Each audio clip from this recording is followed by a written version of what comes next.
कभी कभी हम जिस जगह को अपना घर मान लेते हैं वो घर हमें नहीं, हमसे कुछ चाहता है। मैंने पिछले महीने ही ये नया फ्लैट लिया था, फ्लैट नंबर 403। बिल्डिंग बिल्कुल नहीं थी और सस्ती भी। एजेंट ने कहा था बस थोड़ा पुराना केस है, लेकिन अब सब नॉर्मल है। मुझे क्या पता था पुराना केस का मतलब क्या होता है।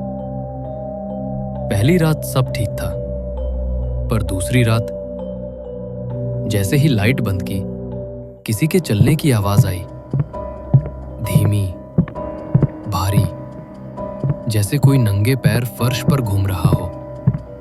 मैं उठा, दरवाजा देखा, कुछ नहीं। खिड़की बंद थी, लेकिन पर्दा खुद ब खुद हिल रहा था, जैसे किसी ने अभी अभी उसे छुआ हो। तीसरी रात मैंने मोबाइल का कैमरा ऑन रखा।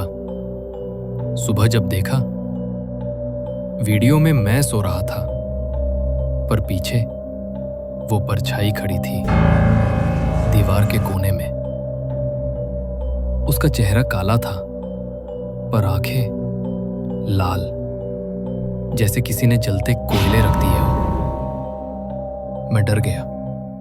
मैंने नीचे वाले पड़ोसी से पूछा तो उसने कहा, बेटा 403 में तो पिछले साल वो लड़की रहती थी जो यहीं मर गई थी, नींद में, बिना किसी आवाज के। वो भी अकेली थी, मेरी तरह। उस दिन के बाद हर रात मुझे लगता है कोई मेरे बगल में लेटा है।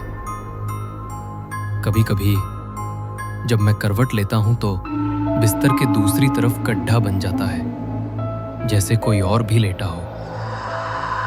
मैं कई बार बाहर जाने की कोशिश कर चुका हूं, पर जैसे ही दरवाजा खोलता हूं, वो अपने आप बंद हो जाता है। अब मुझे लगता है शायद मैं अब यहां रह नहीं रहा, बल्कि यहीं रह गया हूं।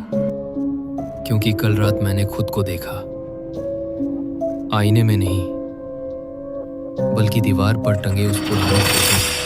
अगर ये कहानी सुनकर आपकी रूह कांप गई हो तो स्टोरी लूप होल को अभी सब्सक्राइब करो। वीडियो को लाइक और शेयर जरूर करना और कमेंट में बताओ अगली बार किस हकीकत या डरावनी घटना पर कहानी बनाऊं। या अगर तुम्हारे साथ भी कुछ ऐसा हुआ है तो बताओ, शायद अगली कहानी तुम्हारी हो।